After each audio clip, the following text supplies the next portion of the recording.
A hollow steel tube with an inside diameter of 80 mm must carry an axial tensile load of 330 kN. Determine the smallest allowable diameter of the tube if the working stress is 110 MN over meter square.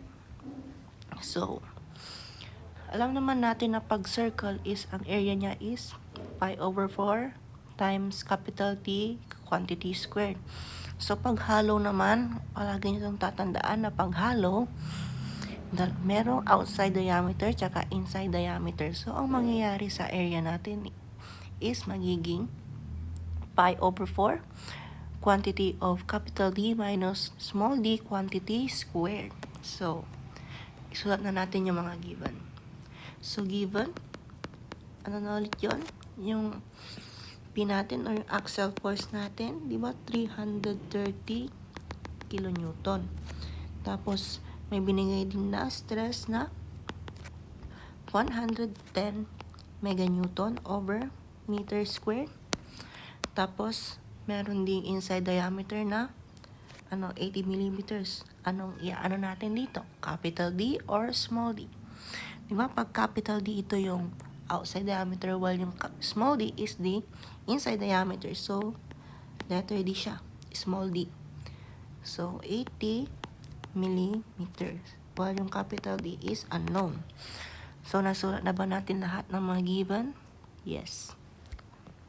So, nakikita natin sa drawing na diba? Ito.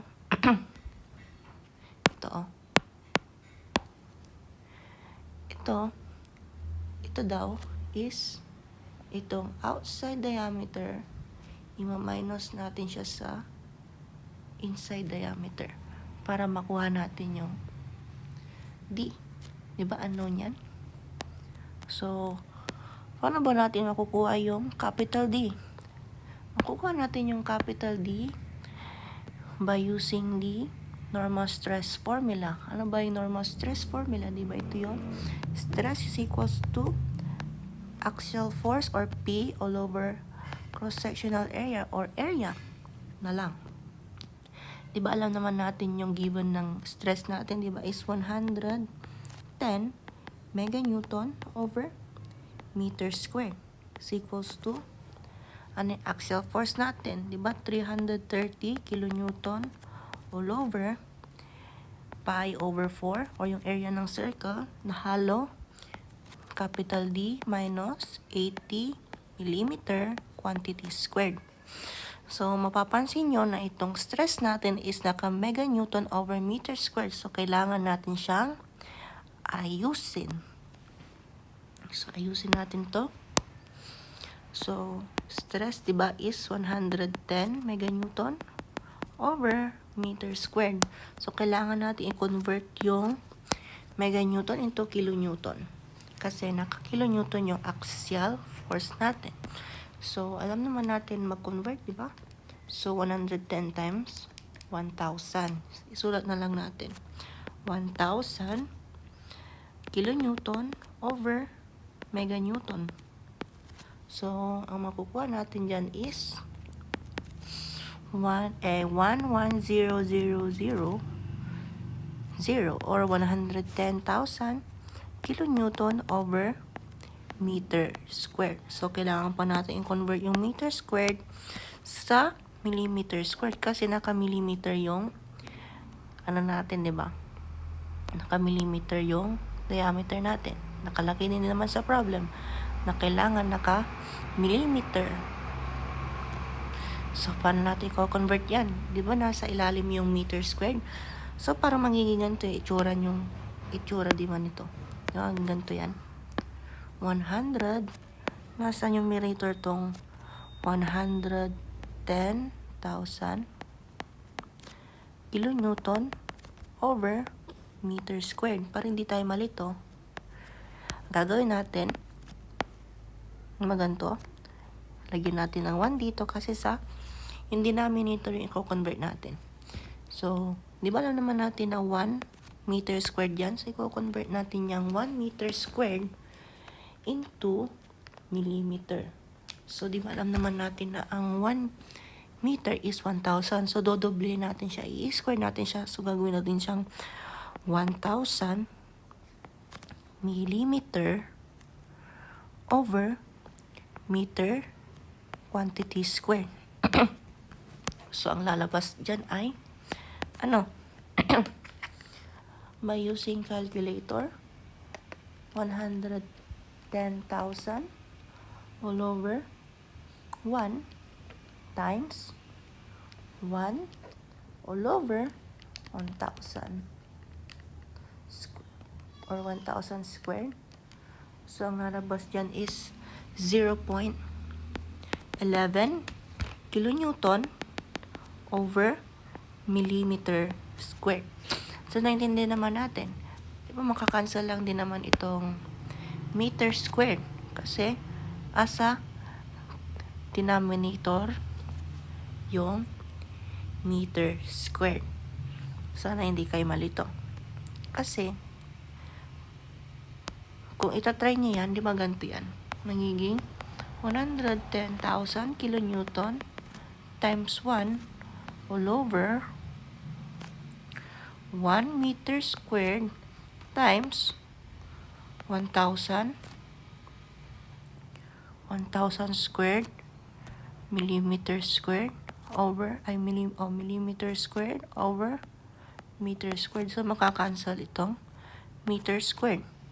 So, para hindi kayo maguluhan. So, alam na natin na ang ano natin is 0.11 kilonewton over meter squared or pwede na yung 0.11 GPa.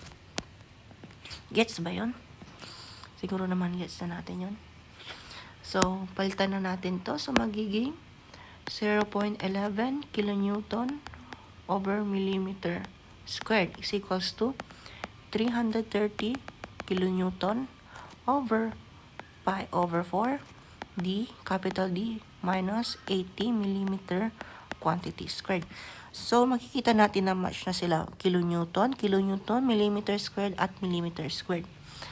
So, ito ay check. Check na yan, check. Naayos na natin. So, ngayon naman, kailangan natin mahanap yung D, yung capital D. So, anong gagawin natin? So, di ba, pwede natin siyang ilipat dito sa left. So, anong gagawin natin? Di ba, ita-times natin siya sa, ita-times natin siya sa D. Nasa numerator yung D minus 80 millimeter squared. So, D minus 80 millimeter quantity squared. Tapos, ilipat natin yung 0.11 kilonewton over millimeter squared sa right, papuntang denominator. So, di ba ilalagay natin siya dito? 0.11 kilonewton over millimeter squared. So, itatimes natin siya sa buong equation. So, mangyayari dyan is magiging D minus 80 millimeter quantity squared is equals to 330 kilonewton all over pi over 4 0.11 kilonewton over millimeter squared. So, makikita natin na pwede nang makancel itong kilonewton kasi ganito lang siya, kilonewton over millimeter squared. Magre-reciprocal lang siya, diba? So, mangyayari dyan is magiging kilonewton over kilonewton over 1 times millimeter squared over kilonewton. So, makakancel yung kilonewton. At ang matitira ay millimeter squared. So, ganito na ang itsura niya. D minus 80 millimeter quantity squared is equals to 330 millimeter squared all over pi over 4 times 0.11. So, ano pa ba yung dapat natin gawin? So, syempre, i-distribute na natin to dito sa loob. So, magiging ganito na siya, diba? D squared minus 80 squared millimeter squared is equals to 330 millimeter squared all over pi over 4, 0.11. So, hindi naman natin pwedeng i-times na lang yung 80 squared millimeter squared para mapunta sa kabila. So, nakikita natin siya naka-integer or may negative sign siya. So, i-ano lang natin siya, ililipat natin siya by, transpose. I-transpose lang natin siya. So, magiging d squared is equals to 330 millimeter squared all over pi over 4, 0.11 plus 80 squared millimeter squared. So, para makuha natin yung d, i-square root natin yan para makancel yung 2 sa capital D natin. So, magiging d is equals to square root ng 330 millimeter squared all over pi over 4, 0.11 plus 80 squared millimeter squared. So, calculator natin. So, 330 all over pi over 4 times 0.11 plus 80 square.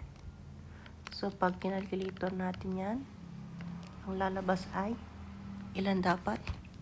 101.06